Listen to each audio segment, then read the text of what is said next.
ladies and gentlemen, boys and girls, welcome back to our music show.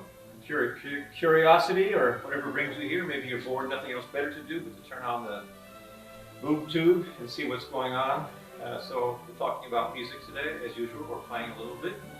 Wanted to warn you that today's from New York City, one of the coldest days so far this year, and you might hear some noise from the radiator clanking away, or you might hear a siren go by, or you might hear the hissing noises of the overall heating system here or there. And there may be interruptions, as there are many interruptions in New York City. But we're happy, and we're healthy, and we're thankful, and we have a big snowstorm coming again soon, and then hopefully we can begin to talk about when spring will arrive. That should be a lot of fun. We're talking primarily today about stage fright, being nervous in concert.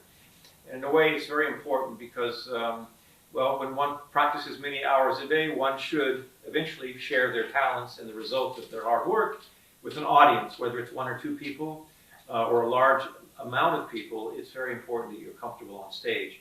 So I'm going to mention some random thoughts on the subject, not in order of what's important, but if something may strike a bell with your own experience in regard to performance. Let's start off from the very beginning. Again, with parents perhaps teaching their own kids or teaching young kids, it's very lovely if the kids are somehow given an incentive to perform, to get a piece of ice cream or candy. Some people don't agree with bribing children to perform with treats.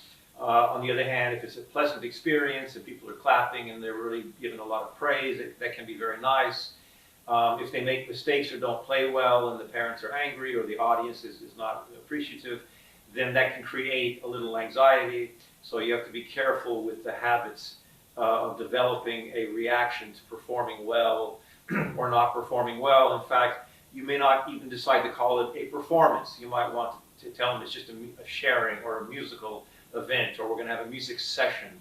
Sometimes by calling something a lesson or a performance may add a little anxiety to it. So you might say, we're going to share our music today, or we're going to play our favorite music for the people. So that's one psychological way of actually realizing the reality of the performing or at least playing music for somebody. So again, trying to deconstruct the items that make you nervous is the idea that we're sharing music. We want to share something that we like. So part of the clue is to demystify it and well, take away the terror of performing. So a few secrets that I've heard about over the years that I apply and some knowledge that I have on this subject I want to share with you today. First of all, one can grow out of stage fright. Okay, when you're young and you're studying, you want to impress your teacher and you're nervous about mistakes, especially classical music.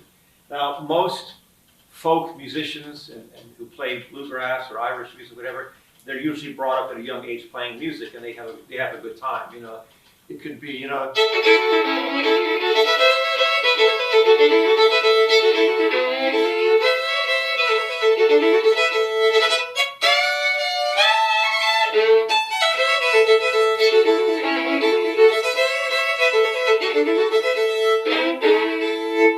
Now, if it's slightly out of tune in folk music or bluegrass music, no one really seems to care. There has to be a certain rhythm, and you enjoy it. In classical music, if you're playing this,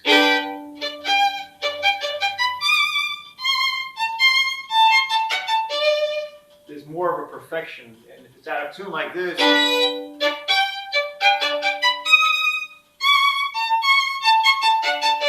it's much more disturbing to the listener and to the performer, and they're going to want to correct that. And if they're nervous about that, and in a nervous way, the bow might be bouncing, you know, and when they finish the piece,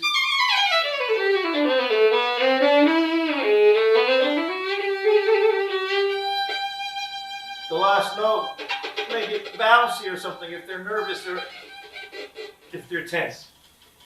So, again, there are ways to get away from that. So, first of all, enough practice and preparation is very important so you feel confident. Number two, understanding that you should be playing music that you love to share. If you enjoy the music yourself, you like it, then you want to share it with your favorite audience, your favorite people. So if you play things you don't like, if you play music that unfortunately your teacher may insist you play, that can make a conflict of emotions. You're not proud of it, you don't like the music, so you're nervous, you have all kinds of conflicting feelings going through yourself, your body, and you might be tense. One little secret in the beginning of a concert, when you're nervous, don't press real hard and don't try to play your very best. Just play the opening a little bit more relaxed. So you might play.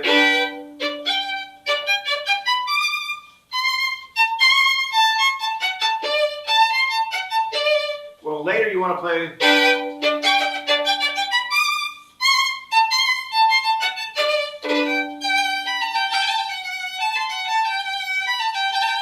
Anyway, if you're nervous, you might tend to overplay or press too hard. I don't know which that was. Was that the relaxed version or the tense, nervous version? I don't know.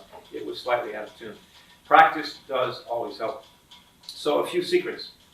I was told that if one eats bananas before the concert, a half hour before the concert, eat bananas. There's something in the makeup of a banana and your chemistry which is supposed to make you relax more so. It helps.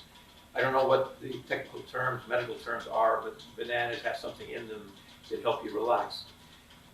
Some people take pills of some sort. I don't know what they are, but I would not recommend that, certainly starting to take pills to be relaxed, because then you might be so relaxed you forget what you're playing, or you might not play well. I know that many years ago I spoke to a pianist named Lauren Hollander, and he said that he was high. I don't know, either he drank too much or he smoked marijuana or something many years ago. And he said he tape recorded himself when he was playing music, and he was having so much fun playing while he was high, but the next day when he played back the tape recorder, the music, he said it sounded terrible. So he was glad that he decided never to drink or drink or drive or drink or play piano, because apparently it's not quite what you think it is in reality. So taking drugs or doing too many unusual things in order to be comfortable performing would not be a good idea either. Do you hear the radiator? That's the radiator. It's making some little gurgling noises. So that's the way it goes. So I think when you get older, I think performing a lot is another antidote to being nervous on stage. If you play once every 3 months, you're probably going to be a bit uncomfortable, be nervous. But if you can play once or twice a week for people, you'll start to get very comfortable. And that's important. You know, I want to play something people want to hear, so I want to play something very accessible. This little melody people like very much.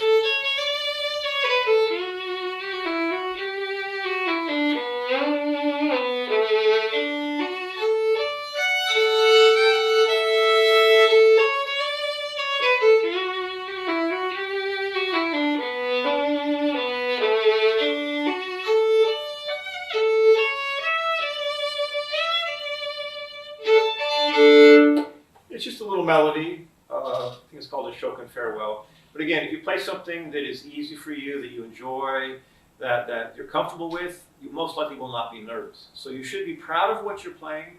You should want to share it with your audience. You should be well practiced, well prepared, and make it an enjoyable experience. Nobody's getting killed. No one's going to die from your concert. It's just a piece of wood, in this case with some strings on it, you're going to saw away and make a little communication out of. I once wrote a Chinese piece, goes like this.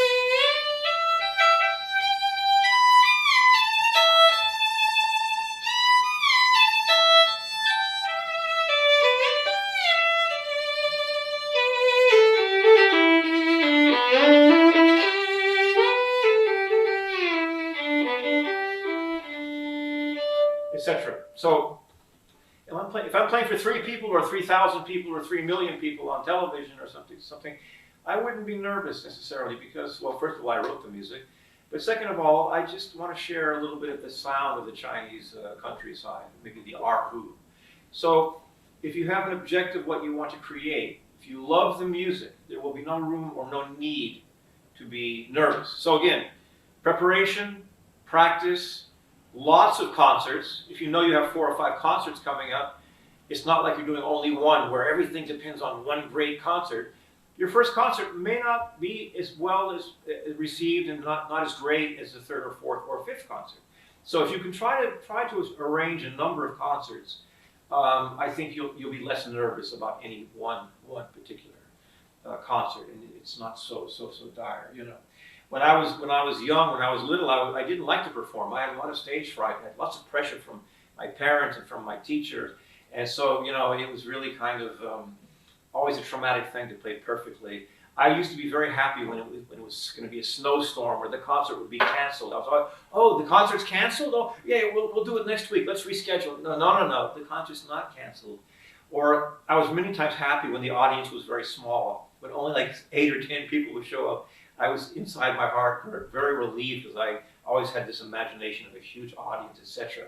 So I was very glad that when a small audience, I was very happy and less nervous. But anyway, I grew out of it. I began playing some different kinds of music and things that I enjoyed, and I played many concerts. So after a while, you almost become the opposite. You want to show off. You want to show your great music. You get comfortable on stage. Some people are more comfortable on stage than off stage. So it can be very addicting to be the center of attention and to play well and have people appreciate it.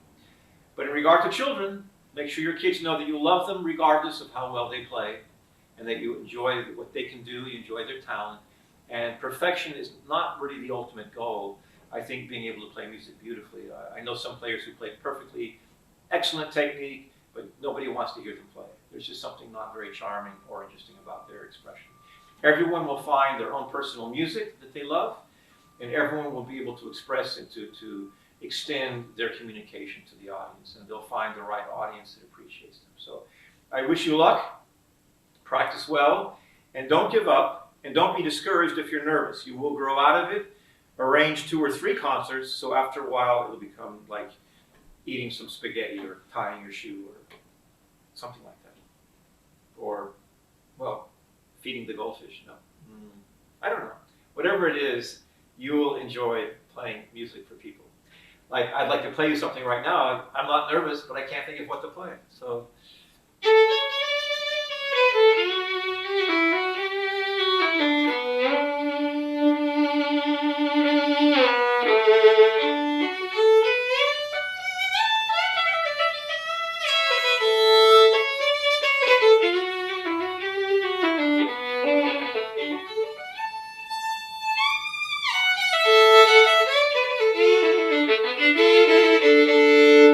My hands are cold from the outside, still not warmed up. I have to practice longer now. But anyway, with all the excuses, I still enjoy sharing some music with you and my thoughts. And I appreciate the questions. Keep them coming. And come back for more curious thoughts about music making. All the best to you. Thanks for watching. All the best.